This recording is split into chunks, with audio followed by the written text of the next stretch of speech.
നമസ്കാരം. സന്ധ്യാദീപത്തിലേക്ക് എല്ലാ സജ്ജനങ്ങൾക്കും സ്വാഗതം.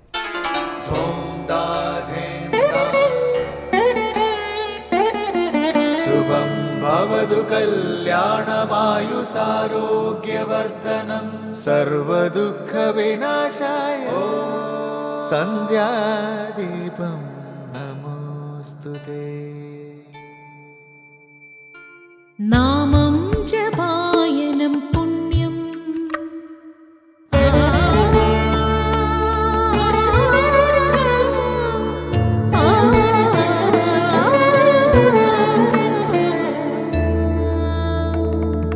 നാമം ജപായനം പുണ്യം നിരുപമദീപാങ്കുരം പോലെ സ്വരശ്രുതിലയവരമതുലം ദേവാങ്കണം മോക്ഷസംഗീതസാരം നീളും വഴിത്താരയിൽ ജീവതാരം മന്ത്രാലാപം മായാവിൻ നിൻ പ്രസാദം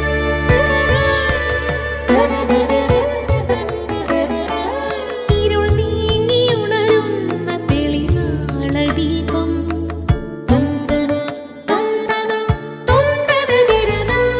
ഇരുൾ നീങ്ങിയുണരുന്ന തെളിനാളദീപം പ്രണവാമൃതം ചൊരിയുന്ന ദീപം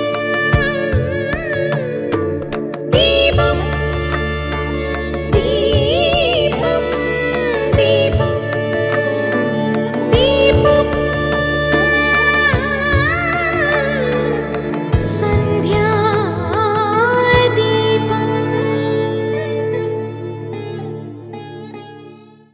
വർഷത്തിൽ 2 പ്രാവശ്യം സൂര്യൻ ഭൂമധ്യരേഖയുടെ നേരെ മുകളിൽ ഉദിക്കുന്നു. തുലാവിഷുവിലും മേടവിഷുവിലുമാണ് അത്. മേടമാസത്തിലെ വിഷുവാണ് മലയാളികൾക്ക് പ്രിയം. മീനം രാശിയിൽ നിന്നും സൂര്യൻ മേടം രാശിയിൽ പ്രവേശിക്കുമ്പോഴാണ് വിഷുപുലരി. വിഷു സംക്രമം കഴിഞ്ഞാൽ അടുത്ത ദിവസമാണ് വിഷുവത്ത്. അന്ന് പകലും രാത്രിയും തുല്യമായിരിക്കും.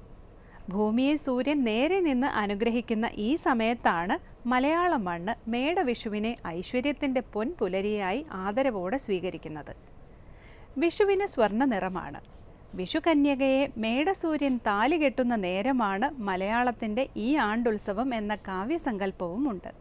നിറസമൃദ്ധിയുടെ സാക്ഷാത്കാരമാണ് വിഷുപുലരിയിൽ മലയാളിക്ക് പുണ്യദർശനമായി ലഭിക്കുന്നത്. സൂര്യൻ്റെ തേജസ്സും ഭൂമിയുടെ ഊർവരതയും വാഴ്ത്തിപ്പാടുന്ന വിഷു സംബന്ധിയായ ചടങ്ങുകൾ ഇന്നും കേരളത്തിലെ ഗ്രാമജീവിതത്തിലുണ്ട്. കണിയൊരുക്കുന്ന ഉരുളി ഈ പ്രപഞ്ചത്തിൻ്റെ പ്രതീകമാണെന്നാണ് സങ്കല്പം. കർണികാരം കിരീടവും നെയ്വിളക്ക് കണ്ണുകളുമായും സങ്കല്പിക്കുന്നു. വാൽക്കണ്ണാടി മനസ്സിൻ്റെ പ്രതീകവുമാണ്. വിഷു കൈനീട്ടമാകട്ടെ ത്യാഗത്തിൻ്റെ പ്രതീകവും. തുടർന്ന് ശ്രീ കാവാലം ശ്രീകുമാർ പ്രശ്നോത്തര രത്നമാലിക ആലപിക്കുന്നത് കേൾക്കാം.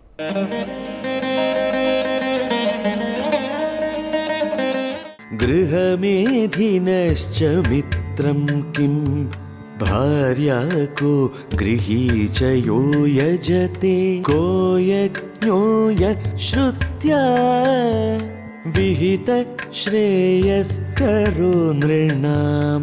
ഗൃഹമേധിനശ്ച മിത്രം കിം ഭാര്യാ കോ ഗൃഹീ ച യോ യജത്തെ കോ യജ്ഞോയ ശ്രുത്യാ വിഹിത ശ്രേയസ്കരോ നൃണാം.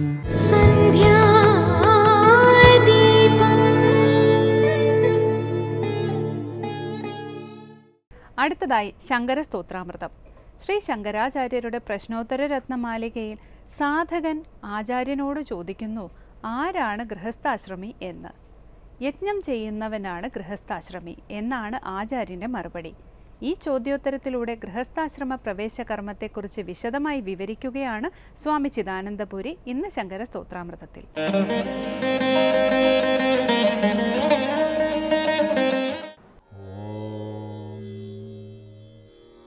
ഗുരുർബ്രഹ്മാ ഗുരുർവിഷ്ണു ഗുരുർദേവോ മഹേശ്വരഃ ഗുരു സാക്ഷാത് പരം ബ്രഹ്മ തസ്മൈ ശ്രീ ഗുരവേ നമഃ. ഓം സദാശിവസമാരംഭാം ശങ്കരാചാര്യമധ്യമാം അസ്മദാചാര്യപര്യന്താം വന്ദേ ഗുരുപരമ്പരാം. ശങ്കരകൃതികളിൽ ഉൾപ്പെട്ട പ്രശ്നോത്തര രത്നമാലികയിൽ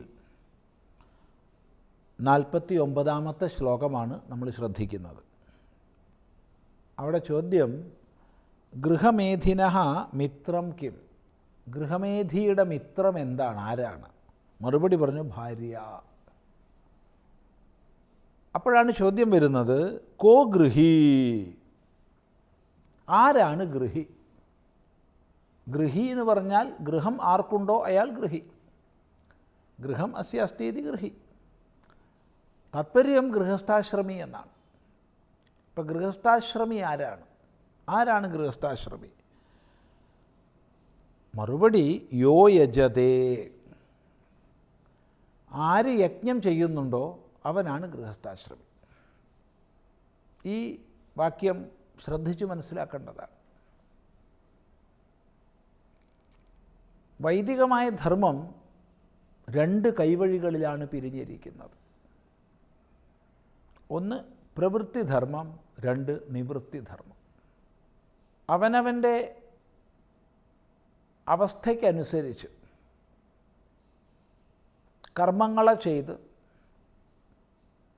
ക്രമികമായി ഈശ്വര ബോധത്തിലേക്ക്, സാക്ഷാത്കാരത്തിലേക്ക് ഉയരുന്ന മാർഗമാണ് പ്രവൃത്തി മാർഗം. ഏതാശ്രമത്തിൽ നിന്നായാലും തിരക്കേടില്ല, ഏതവസ്ഥയിൽ നിന്നായാലും തിരക്കേടില്ല. ആ അവസ്ഥയ്ക്ക് അനുസൃതമായ സകല കർമ്മങ്ങളെയും ധർമ്മങ്ങളെയും ഉപേക്ഷിച്ച് കേവല മോക്ഷപരായണനായി, ആത്മൈകപരായണനായി കഴിയുന്നതാണ് നിവൃത്തി മാർഗം.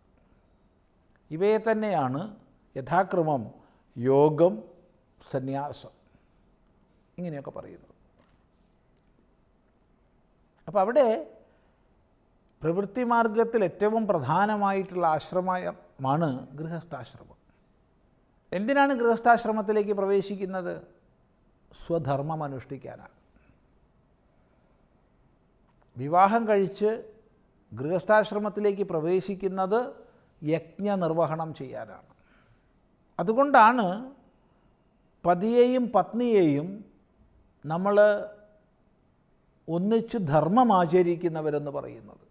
സഹധർമ്മി, സഹധർമ്മിണി എന്നതുകൊണ്ടാണ് പറയുന്നത്. ധർമ്മം ആചരിക്കാൻ വേണ്ടിയാണ് അവരൊത്തൊരുമിച്ചിരിക്കുന്നത്. അതുകൊണ്ട് ഏതൊരു യാഗവിശേഷവും അനുഷ്ഠിക്കപ്പെടുന്നത് പതിയും പത്നിയും, സഹധർമ്മിയും ധർമ്മിണിയും സമാസനത്തിൽ ഒന്നിച്ചിരുന്നു കൊണ്ടാണ്. അങ്ങനെയാണ് ആഹുതികൾ അർപ്പിക്കുന്നത്, യാഗം നടക്കുന്നത്. അങ്ങനെ യജ്ഞകർമ്മങ്ങളെ ചെയ്യുന്നതിലൂടെ ചിത്തശുദ്ധി സമാർജിക്കാം. ഇതാണ് നമ്മുടെ ഒരു വീക്ഷണം. അപ്പോൾ എന്തിനാണ് വിവാഹം കഴിക്കുന്നതെന്ന് ചോദിച്ചാൽ യജ്ഞനിർവഹണത്തിനാണ് വിവാഹം കഴിക്കുന്നത്. ഇതിനനുസൃതമാണ് ഷോഡശ സംസ്കാരങ്ങളിൽ വിവാഹ സംസ്കാരം കഴിഞ്ഞാൽ അന്ന് തന്നെ ഗൃഹസ്ഥാശ്രമ പ്രവേശ സംസ്കാരമുണ്ട്. വിവാഹിതരായ പതിയും പത്നിയും നവവധൂവരന്മാരും ഗൃഹത്തിലേക്ക് പ്രവേശിക്കുകയും അമ്മ അച്ഛൻ ചേർന്ന് അവരെ സ്നേഹപൂർവ്വം സ്വീകരിക്കുകയും ഇവർ അമ്മയെയും അച്ഛനെയും നമസ്കരിച്ച് നേരെ അഗ്നിക്കരികിൽ പോയി, ഗൃഹനാഥനായ അഗ്നിക്കരികിൽ പോയി, അഗ്നിയെ ഞങ്ങൾ പരിപാലിച്ചു കൊള്ളാം, നിത്യവും അഗ്നിക്രിയ ചെയ്തു കൊള്ളാം എന്ന് പ്രതിജ്ഞ ചെയ്യുന്ന ചടങ്ങാണ് മുഖ്യമായി ഗൃഹസ്ഥാശ്രമ പ്രവേശ സംസ്കാരത്തിലുള്ളത്. അപ്പോൾ വിവാഹം കഴിച്ച് ഗൃഹസ്ഥാശ്രമധർമ്മം പാലിക്കുന്നത് പ്രധാനമായും യജ്ഞങ്ങളെ നിർവഹിക്കാനാണ്. ഈ ഒരു കാഴ്ചപ്പാട് നമുക്ക് നഷ്ടപ്പെട്ടു പോകരുത്. ദിവസവും പഞ്ചമഹായജ്ഞങ്ങളെ ചെയ്തിരിക്കണം ഗൃഹസ്ഥാശ്രമി. അവനവൻ്റെ അച്ഛനമ്മമാരെ സ്നേഹാദരപൂർവ്വം സേവിക്കുകയും മരിച്ചവരെ സംബന്ധിച്ച് ശ്രാദ്ധകർമ്മങ്ങൾ അനുഷ്ഠിക്കുകയും വേണം. അതാണ് പിതൃയജ്ഞം. ദിവസവും അവനവൻ്റെ ധർമ്മശാസ്ത്രങ്ങളെ പഠിക്കുകയും അല്പമെങ്കിലും അടുത്ത തലമുറയ്ക്ക് പകർന്നു നൽകുകയും വേണം. അതാണ് ബ്രഹ്മയജ്ഞം അഥവാ ഋഷിയജ്ഞം. അതുപോലെ നിത്യവും അഗ്നിഹോത്രം ചെയ്യുക, മന്ത്രോപാസനകൾ ചെയ്യുക, സേവാപ്രവർത്തനങ്ങൾ ചെയ്യുക, ഇതൊക്കെയും വേണം.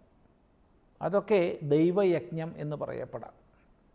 അവനവൻ്റെ ഗൃഹത്തിൽ വരുന്ന അതിഥികളെ ദൈവമായി പൂജിക്കണം. അതാണ് അതിഥിയജ്ഞം അഥവാ മനുഷ്യയജ്ഞം. നമ്മുടെ ഗൃഹത്തിനെ ചുറ്റിപ്പറ്റിയിട്ടുള്ള എല്ലാ ജീവജാലങ്ങളെയും സ്നേഹിക്കുകയും സേവിക്കുകയും വേണം. അത് ഭൂതയജ്ഞമാണ്. ഈ 5 യജ്ഞങ്ങൾ ദിവസവും ചെയ്താൽ മാത്രമേ ഒരാൾ ഗൃഹസ്ഥാശ്രമിയാവൂ. അല്ലെങ്കിൽ ഗൃഹത്തിൽ താമസിക്കുന്നു എന്ന് പറയാം, ഒരിക്കലും ഗൃഹസ്ഥാശ്രമിയാവില്ല. അപ്പോൾ യജ്ഞങ്ങളെ കുശലതയോടുകൂടി ചെയ്യുന്നവനെ ഗൃഹസ്ഥാശ്രമിയാവൂ എന്ന് ഓർമ്മിക്കുക. അതുകൊണ്ട് ചോദ്യം, ആരാണ് ഗൃഹി? മറുപടി, യഹ യജതേ. ആര് യജ്ഞം ചെയ്യുന്നുവോ അയാളാണ് ഗൃഹസ്ഥാശ്രമി എന്നുള്ളതാണ്. തുടർന്ന് ചോദ്യം, കഹ യജ്ഞ. ശരി, യജ്ഞം ചെയ്യുന്നവനാണ് ഗൃഹസ്ഥാശ്രമി എന്ന് പറഞ്ഞാൽ യജ്ഞം എന്താണ്? മറുപടി, യഹ ശ്രുത്യാവിഹിതഃ ശ്രേയസ്കരഃ നൃണാം. യഹ ശ്രുത്യാവിഹിതഃ നൃണാം ശ്രേയസ്കരഃ ച സഹ യജ്ഞഃ. ഈ വിഷയം നമുക്ക് തുടർന്ന് അടുത്ത പ്രാവശ്യം ശ്രദ്ധിക്കാം.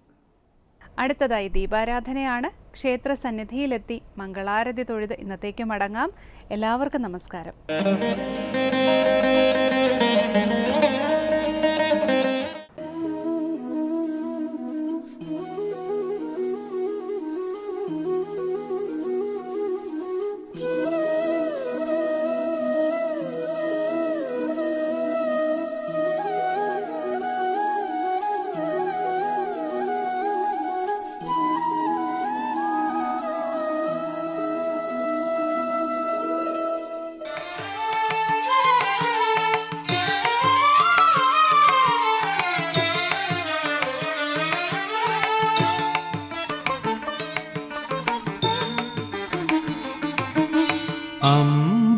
അമ്പലപ്പുഴയിലൻ മനസ്സോടിക്കളിക്കുന്നു അമ്പാടിയിൽ ചെന്നാലെന്ന പോലെ.